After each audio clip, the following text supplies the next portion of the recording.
Pessoal, sejam todos muito bem-vindos aqui ao nosso canal e a mais um boletim. Um ótimo domingo para cada um de vocês. Já fico alerta, a semana começa pegando fogo. Tivemos uma triste perda anunciada agora nesse final de semana que abalou aí muita gente e deixou a direita profundamente consternada. Após enfrentar duras perseguições, infelizmente ele não resistiu. Ao longo desse boletim eu vou trazer todos os detalhes para vocês. Situações como essa só reforçam o quanto muita gente acredita que é preciso enfrentar e mudar um sistema que, na visão de muitos, vem desgastando o Brasil cada vez mais. E já indo direto ao ponto, com objetividade, uma informação envolvendo Daniel Workar e o ministro Alexandre de Moraes acaba de ganhar destaque novamente em Brasília. Os desdobramentos dessa situação estão aqui gerando uma forte repercussão e levantando muitos questionamentos nos bastidores do poder. E antes de continuar, já peço rapidamente que você que ainda não é inscrito aqui no canal, se inscreva agora mesmo e ative o sino de notificação. Eu sou Ana Paula, sou de São Paulo, capital. É um enorme prazer ter cada um de vocês junto conosco aqui nesse boletim, tá bom? Pode ser que você não encontre esse conteúdo novamente depois, por isso é fundamental, é importante garantir que você continue recebendo todas as atualizações e para isso é só clicar no botão de se inscrever aqui embaixo do vídeo, deixar o joinha aí no boletim aqui, né, no nosso vídeo para poder ajudar o nosso trabalho e compartilhar, tá bom? Gente, agora seguindo aqui as informações. Um novo episódio envolvendo Lula da Silva veio à tona e está provocando grande repercussão também no cenário político. Um conteúdo recente começou a circular rapidamente e ganhou atenção, levantando debates e possíveis consequências importantes. Além disso, surgiram também novidades envolvendo o ministro Alexandre de Moraes que aumentaram ainda mais a tensão nos bastidores institucionais.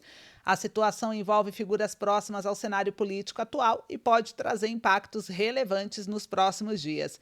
E para completar, uma declaração internacional recente também entrou no radar e está gerando preocupação em diversos países, com reflexos diretos aqui no Brasil e no clima político atual. Então fiquem comigo até o final desse vídeo, porque eu vou explicar tudo de forma clara e direta para vocês, para que vocês entendam exatamente o que está acontecendo e o que pode vir pela frente. Vamos começar aqui com morreu na prisão, foragido após condenação pelo STF, né? Por atos golpistas, morre na Argentina e levanta sérios questionamentos. O jornal G1 trouxe a matéria, vou compartilhar a tela aqui para vocês verem comigo a notícia, mas está aqui, ó, foragido após condenação pelo STF por atos golpistas, morre na Argentina. Morador de São Carlos, São Paulo, José Éder Lisboa, foi condenado a 14 anos e 6 meses de prisão em regime fechado por participação nos atos golpistas. Em janeiro de 2023, prédios dos três poderes foram atacados e aqui mostra que o adestrador de cães de São Carlos, José Éder, foi condenado pelo STF a 14 anos e 6 meses de prisão em regime fechado por essa suposta participação dos atos golpistas em Brasília no dia 8 de janeiro de 2023. Então ele morreu na noite da última sexta-feira, dia 27 de março, e a morte do adestrador foi divulgado pela Associação dos Familiares e Vítimas do 8 de janeiro, né, nas redes sociais. De acordo com a publicação, ele estava na Argentina, foragido, de acordo, né, com o governo. José estava longe da família e do país. Ele adoeceu e ficou por vários dias internado em um hospital no país vizinho, onde não resistiu e morreu. A advogada Carolina Siebra, que representa a AS-FAV, e o adestrador de cães, confirmou a morte dele ao G1 nesse sábado, dia 28. De acordo com a advogada, José teve um problema de saúde no final do ano passado, foi tratado inicialmente como botulismo, uma doença neurológica causada pela toxina de uma bactéria, mas depois foi descoberto que tratava-se da síndrome de Guillain-Barré. E trata-se de uma doença autoimune, onde o sistema imunológico ataca os nervos periféricos, causando fraqueza muscular rápida, formigamento e, em casos graves, paralisia. Carolina informou que José estava em recuperação, mas não resistiu e morreu. Os familiares pretendem trazer o corpo do adestrador de cães, que está sendo velado na Argentina, para o Brasil. O G1 entrou em contato com o Itamaraty, mas não obteve retorno até a última publicação da reportagem. E o julgamento virtual começou em 14 de junho e foi finalizado no dia 21 de junho de 2024. Lisboa, ele foi condenado, né, pelos seguintes crimes, segundo aqui o STF: que é a respeito da abolição violenta do Estado Democrático de Direito, golpe de Estado, dano qualificado, deterioração ao patrimônio tombado e associação criminosa armada, gente. Então, além da pena restritiva de liberdade, Lisboa também foi condenada a 1 ano e 6 meses de detenção e o pagamento de 100 dias de multa no valor de 1/3 do salário mínimo, que fica R$ 43.400. Ele também foi condenado a pagar a indenização de danos morais coletivos de R$ 30 milhões, que deverá ser dividida entre os demais condenados. E no interrogatório, Lisboa alegou que entrou no palácio para se proteger de bombas. Não arrombou nada, não participou de vandalismo. Ele se tornou réu em 2023, teve prisão revogada em agosto, permanecendo em liberdade por diversas restrições. Então, a gente viu aí uma triste notícia, né? Eu quero saber de vocês o que vocês acham a respeito disso, o que vocês têm a dizer também, qual que é o seu sentimento em relação a tudo isso. Então vão comentando aí enquanto vocês comentam. Vou trazer uma outra notícia aqui que saiu também, que é a respeito do Moraes, que perseguiu manifestantes, acabou com famílias, como o rapaz aqui da notícia anterior, né? Família de Moraes ganhou até 645 vezes mais do que outros advogados para revisar a compliance do master. E tudo isso chama bastante atenção, né, gente? Essa matéria, inclusive, veio pelo jornal Terra e traz aí um sentimento de injustiça no Brasil, né? Olha só a matéria que saiu aqui. Família de Moraes ganhou até 645 vezes mais do que outros advogados para revisar compliance do Master. O Estadão analisou documentos da área de compliance do Banco Master e identificou, em conversa com ex-funcionários e antigos prestadores de serviços, que parte do trabalho executado pelo escritório Barci de Moraes Advogados foi realizado anos antes por R$200 mil e contratada por 129 milhões, né, pelo Banco Master para se dedicar à produção e à revisão de políticas de compliance. A advogada Viviane Barci de Moraes, que é esposa do ministro do Supremo Tribunal Federal, que é o STF, Alexandre de Moraes, ela faturou até 645 vezes mais do que qualquer outro advogado ouvido pelo Estadão, que afirmam ter realizado pouco anos antes parte do mesmo trabalho que ela diz ter feito. O escritório Barci de Moraes Advogados, do qual Viviane é sócia administradora, divulgou uma nota à imprensa no dia 9 de março, em que descreve os serviços prestados ao banco do Daniel Vorcaro, alvo da investigação no STF, por suspeitas de fraudes financeiras bilionárias. O escritório de Viviane manteve contrato com o Master entre fevereiro de 2024 e novembro de 2025, com recebimento mensal de 3,6 milhões de reais. No período, a esposa e os filhos de Moraes, que são os sócios da empresa, receberam 75,6 milhões de reais. O valor total de 129 milhões seria atingido após 3 anos de contrato, mas o banco foi liquidado pelo Banco Central em novembro do ano passado. E o dono de um dos maiores escritórios de compliance do país, o advogado Fabiano Machado, explica que há uma certa periodicidade entre as empresas para promover mudanças nessa área. Estima-se que um programa de compliance deve ser revisto numa lógica de atualização a cada 3 anos como prática, e a cada 5 ou 6 anos é possível fazer uma mudança profunda no programa. Na área bancária, em que você tem um setor hiperregulado e de certa maneira estável, não há tantas mudanças, exceto na dimensão tecnológica com compliance digital. O Estadão também entrevistou um ex-funcionário do Master, que consta como autor de uma política criada em março de 2024, quando Viviane já figurava como prestadora de serviço para o Master. Ele afirmou que era comum o banco contratar escritório de advocacia para auxiliá-los na construção de suas políticas internas, mas que nunca interagiu com Viviane ou qualquer outro membro da Barci de Moraes Advogados. A política construída por esse advogado não consta no rol de serviço prestado por Viviane. Contudo, os rastros digitais dos documentos mostram que outras 5 políticas citadas por Viviane na nota foram criadas por outros funcionários do Master, o escritório de advocacia, entre novembro de 2024 e agosto de 2025, mesmo período em que Barci de Moraes prestava serviços ao Master. Um dos documentos que caberia ao Barci de Moraes produzir ou revisar é a política de PLDFT, que é Prevenção à Lavagem de Dinheiro, né? E esse documento consta, no entanto, como criado em julho de 2025 pela funcionária Patrícia Silveira, que trabalhou como superintendente de risco operacional do Banco Máxima, antecessor do Master entre 2018 e 2020. Então, o Estadão questionou a ex-funcionária sobre a utilização de sua antiga conta profissional para a produção de documentos do banco, num período em que não atuava mais na instituição, mas não houve retorno. Então, a gente viu que tem muita coisa estranha envolvida e o Estadão foi atrás. Estão expondo mesmo o caso de Moraes, né? Porque não bate as informações que estão sendo divulgadas e é muito dinheiro envolvido para algo que não está sendo provado que foi entregue, né? Então, pior ainda, e isso chama atenção e mostra compliance, mostra conflito de interesse, STF, familiares de STF da Suprema Corte envolvido com maior escândalo. Então, tudo isso já gera aí uma revolta muito grande em muitas pessoas. Agora, eu vou trazer aqui para vocês, porque além disso, temos uma bomba contra Lula. Marcel Van Hatten disse que o aposentado foi roubado e Lula não deixou investigar. Olha só o trecho desse vídeo, eu quero saber o que vocês acham a respeito disso e por que será que o Lula não está deixando investigar, né? Acho que sabemos bem o motivo. Ficou difícil, senhor presidente, porque aqueles que diziam que defendem os pobres, defendem os trabalhadores, foram os primeiros a trair o aposentado brasileiro, roubando dele e não querendo depois investigar o roubo. Nenhum deputado do PT assinou o requerimento de criação da CPI. Essa é a natureza do PT. Roubam dos mais pobres. O aposentado brasileiro percebeu quem traiu ele todos os dias aqui nessa CPMI. Presidente, pela primeira vez desde o início dos trabalhos dessa comissão, eu vou falar de pé. Porque eu não estou me dirigindo a um investigado, a algum criminoso que está sentado na mesa, ao seu lado. E o senhor teve que aguentar muita gente estranha, esquisita, criminosa, aí ao seu lado e nós também.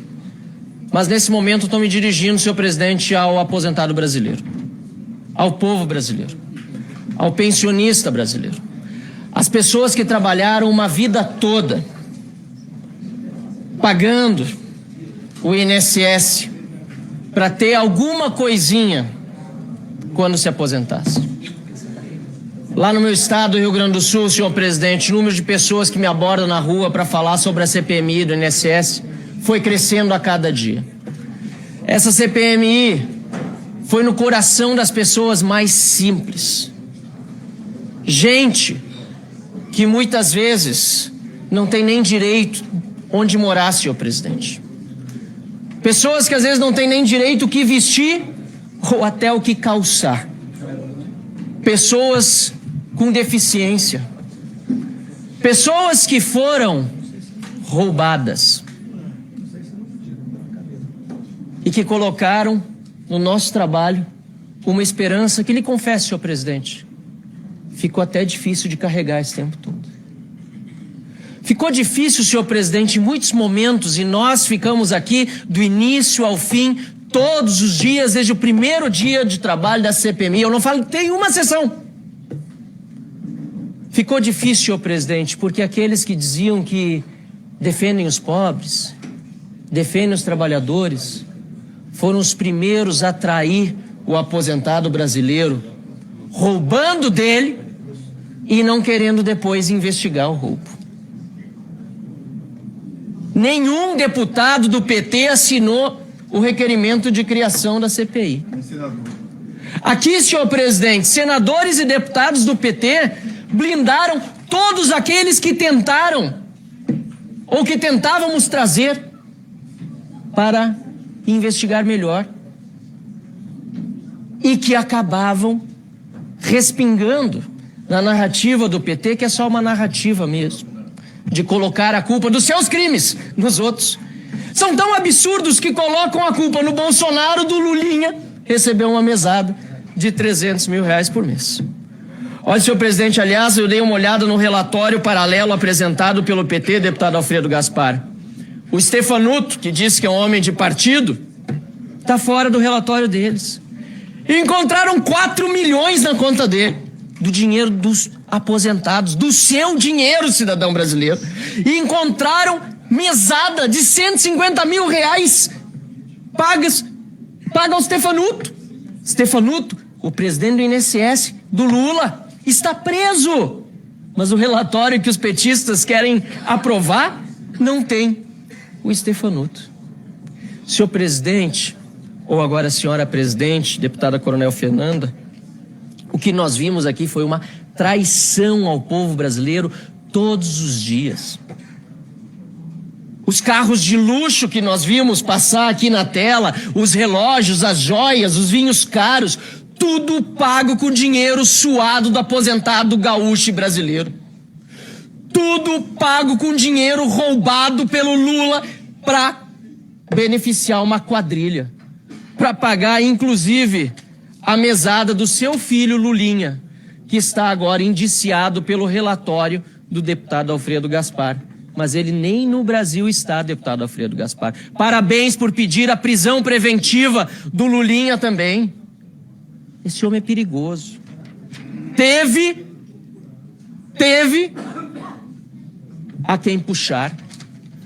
Olha, senhor presidente, olha, senhor relator, nós chegamos aqui à vilania, à baixeza de ver o PT tentar coagi-lo no curso do processo.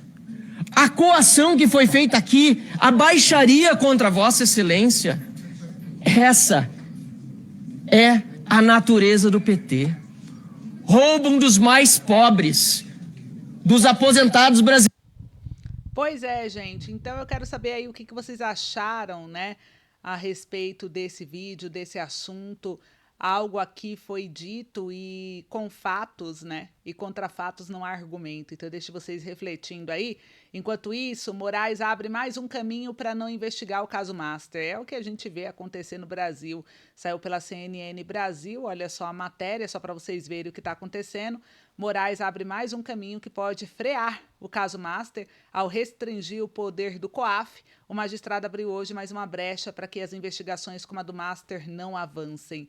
É, gente, Alexandre de Moraes, por que será, né? O magistrado restringiu o poder do COAF, que é o Conselho de Controle de Atividades Financeiras, de produzir relatórios sobre movimentações financeiras suspeitas e deixou claro que sua decisão alcança o passado. Documentos já fornecidos à investigação em curso. A decisão soa como música para os advogados que buscam brecha para contestar o caso Master e se soma a outra manifestação de Gilmar Mendes na semana passada, que também sinalizou um rumo de nulidades futuras do caso. Então, os dois ministros lideram o lado de Dias Toffoli e a ala do Supremo, que, em articulação com a cúpula do Congresso, busca preservação política ante denúncias e, como aponta alguns juristas, conduzir o caso Master ao mesmo desfecho da Operação Lava Jato. Até agora não conseguiram, mas o caminho das pedras está sendo dado. Olha a denúncia aqui da CNN Brasil a respeito da decisão do Alexandre de Moraes, né? Justo ele, na qual a esposa está envolvida nesse escândalo, com essa grana altíssima, mais 600 vezes mais do que qualquer advogado, em média, ganha para um tipo de trabalho como esse, né?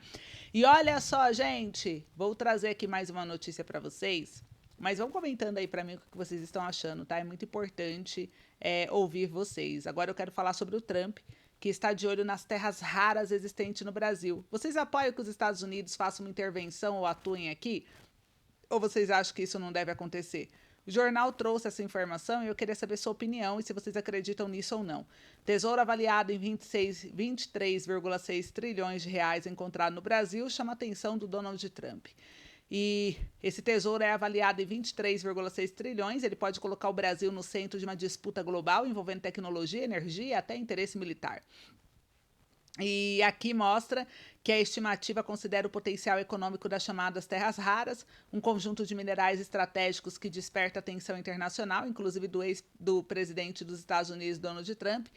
E apesar do nome, terras raras não são exatamente raras. Elas são um grupo de 17 elementos químicos encontrados na natureza, mas difíceis de extrair e separar. O grande valor está no uso. Esses minerais são essenciais para tecnologia modernas como celular, carros elétricos, turbinas eólicas, chips e até equipamentos militares. E para se ter uma ideia, o produto interno bruto, que é do Brasil, gira em torno de 12,7 trilhões de reais, segundo o Instituto Brasileiro de Geografia e Estatística. Já o potencial das terras raras pode chegar a quase o dobro disso, é o que explica o interesse crescente de grandes potências. E atualmente a China domina a produção e o processamento desses minerais no mundo, por isso países como Estados Unidos buscam alternativas para reduzir essa dependência. E o Brasil aparece como peça-chave, já que pode concentrar entre 20% e 23% de reserva global. Esse cenário abriu uma corrida bilionária por parcerias e investimentos. Empresas e autoridades americanas têm ampliado negociações com o Brasil para garantir acesso a esses recursos considerados estratégicos para o futuro da economia e da segurança nacional. Mas nem tudo é vantagem. A extração das terras raras é complexa, pode gerar impactos ambientais significativos, como contaminação da água e do solo. Além disso, especialistas alertam que o país precisa, além da exportação da matéria-prima, investir no processamento interno, etapa que agrega mais valor.